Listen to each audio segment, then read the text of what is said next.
আসসালামু আলাইকুম দর্শক, আমি নাফিস আগ্রহ নার্সারির স্বত্বাধিকারী এস.এম. কামাল হোসেন বলছিলাম।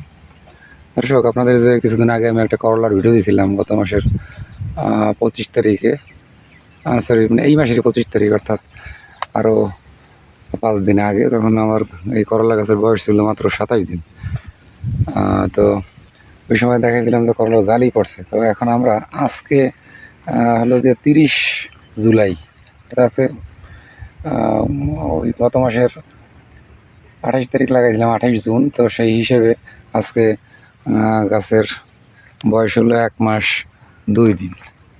তো 1 মাস 2 দিনের গাছে আমরা করলা আজকে প্রথম দুইটা হারভেস্ট করব। দেখেন দূর থেকে দেখা যায়, এই দেখেন ছোটো জালি কিন্তু অনেক আছে। এই দেখেন,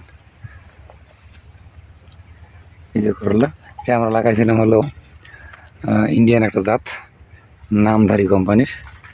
দেখেন এই করলাটা কিন্তু আজকে হারভেস্ট করা যাবে। দেখেন একটু কাছ থেকে দেখাই, দেখেন এই একটা আছে, এটা হারভেস্ট করা যাবে আজকে। দেখা গেলো এটার 5-6টা কেজি হয়ে যাবে। আপনার প্রায় 150 থেকে 60 গ্রাম আছে ওজন প্রায় এটাই। এই যে এখানে একটা আছে, এটা তো আরও বড়, দেখেন। তো আসলে করলার তো 32 দিন গাছের বয়স, সেই হিসেবে করলা হারভেস্ট শুরু। আমরা সচরাচর কিন্তু 1-1.5 মাসের আগে করলা মানে 45 দিন আগে হারভেস্ট করতে পারি না। তো এই হলো গাছের পরিস্থিতি। গাছ মাশাআল্লাহ অনেক সুন্দর আছে।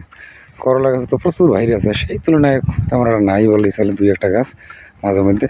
তো আমি আবার রাখছি, এগুলো গাছগুলো নষ্ট করি নাই, কারণ দেখছি যে কিছু মেডিসিন প্রয়োগ করেছি যে আসলে ভাইরাসটাকে কন্ট্রোল করা যায় কিনা। যদি দেখি যে কন্ট্রোল করা যায়, তাহলে হয়তো গাছগুলো তুলে ফেলার কোনো যুক্তি নেই। আর যদি দেখি যে না যায় না, তখন আমরা গাছটাকে তুলে ফেলাবো, এটা হলো নিয়ম। এই যে কিছুদিন আগে আমরা ভাইরাসের গাছে যে প্যাগাসাস দিছিলাম, পুরোনো গাছের, ওকে প্যাগাসাস দেওয়ার ফলে কিন্তু অনেকটা গাছ কন্ট্রোলে চলে আসছে। দেখি দিয়ে আরেকবার দিয়ে, আমি আর 3 দিন পর আরেকবার দিলে দেখি কী পরিস্থিতি। দর্শক, আপনার অনেকে আমার মানে কমেন্ট করেছেন যে আসলে এটার কি চাষ পদ্ধতি কেমন, সারটার কেমন কী লাগে।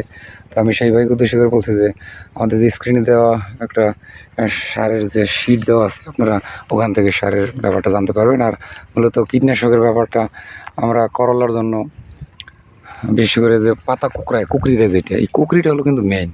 তো কুকরিটা যাতে না দেয়, সেজন্য হলো আপনাকে ইমিডাক্লোপিড গ্রুপের যে ওষুধ আছে সেগুলো দিতে হবে। এর সাথে আরও কিছু ওষুধ আছে বায়ার কোম্পানির, যেমন আছে মভেন্টো আছে, তারপরে এরপরে বের হয়েছে সলোমনও আছে, তারপরে আপনার ইন্ডিয়ান একটা ওষুধ আছে ইউপিএল কোম্পানির উলালা। তো আমরা বিশেষ করে এইগুলোই ব্যবহার করি। আর একটার সাথে আর একটা, মানে একটা এই সপ্তাহ ব্যবহার করলাম, আবার পরবর্তী তার একটা, এভাবে মিলিয়ে। তো আর মাঝে মধ্যে ছত্রাকনাশক যেটা দিই। আর বিশেষ করে যদি বেশি কোঁকড়ানোর অবস্থা হয়, তো সেক্ষেত্রে আমরা সিনজেন্টা কোম্পানির প্যাগাসাস একটা ওষুধ আছে, করলার জন্য খুব ভালো কাজ করে কোঁকড়ানিতে। আপনারা যে কোনো অন্য যে ফসল যেগুলো আছে, সেগুলো বেগুন বলেন আর মরিচ বলেন আর যাই বলেন, এটা দিয়ে দিলে আপনি যদি দেওয়ার পরে আবার 3-4 দিন পরে আবার একবার দেন, তাহলে আপনার করলা বা হোক বা যে কোনো ফসলই হোক, এটা কিন্তু কুকরিটা আপনার ভালো হয়ে যাবে। দেখেন দর্শক, এখানে কতগুলো করলা এক জায়গায়, দেখেন এক সিরিয়াল দিয়ে। এখানে দেখেন, এইটা কিন্তু হারভেস্ট করা যাবে আজকে। এটা কিন্তু সাইজটা কিন্তু অনেক বড়। আমরা যদি ভিডিওটা একটু লম্বা করে দেখি, তাহলে জিনিসটা হয়তো দেখা যায়। এখানে একটা জায়গায় পাশাপাশি মানে 3টা করলা, এইভাবে। এই যে একটা দেখেন, এটাও কিন্তু আজকে হারভেস্ট করা যাবে, ভালোই সাইজ হয়ে গেছে। তাহলে যেহেতু 32 দিন, এইটাও হারভেস্ট করা যাবে।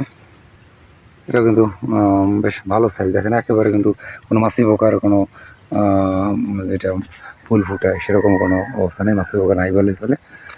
আর আসলে বৃষ্টি দরকার, মাটি শুকনা। আসলে এখন যদি বৃষ্টি হয়, তাহলে সাইজটা আরও সুন্দর হবে, গাছের ওরকম চেহারা অনেক সুন্দর হবে। এটাও আজকে হারভেস্ট করা যাবে, এটাও অনেক সুন্দর। এইভাবে দেখা যায় যে অনেকগুলো সব বেড থেকেই কম বেশি হারভেস্ট করা যাবে। আজকে প্রথম হারভেস্ট করবো, তো দেখি কতটুকু কী হয়।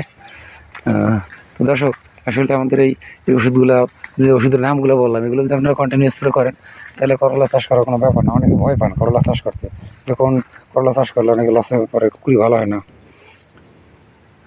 তো এই যে দেখেন আমার সেই ছোটো ভাই করলাগুলো যেগুলা জায়গা এরকম উপরে দেখেন, এই যে আটকাই রয়েছে, এই যে আটকাই রয়েছে, এইটা যদি আপনি একটু নিচের দিকে না সরাই দেন তাহলে কিন্তু এটা সোজা হবে না, যে বাঁকা হয়ে গেছে, দেখছেন? এইভাবে আপনার উপরে যেগুলো করলার উপর লতার সাথে আঁকড়ার সাথে এগুলো আটকাই থাকে, সেগুলোকে আপনাকে নামাই দিতে হবে। নামাই না দিলে কিন্তু ফলের সাইজ সে ভালো হবে না। তো দর্শক, ভিডিওটা আসলে অনেক লম্বা হয়ে যেতেছে, আর বাড়াইতেছি না। তো আপনারা যদি এই সম্পর্কে আরও কোনো জানার থাকে তাহলে আমাদের কাছে কমেন্ট করেন, এবং স্ক্রিনে দেওয়ার নাম্বার আছে, সেগুলো সরাসরি আপনারা ফোনও দিতে পারেন। ফোন দিলে অনেকে দেখা যায় বিরক্ত হয়, ফোন ধরে না, কিন্তু আমরা যথেষ্ট চেষ্টা করি মানুষকে আসলে মূল্যায়ন করার জন্য।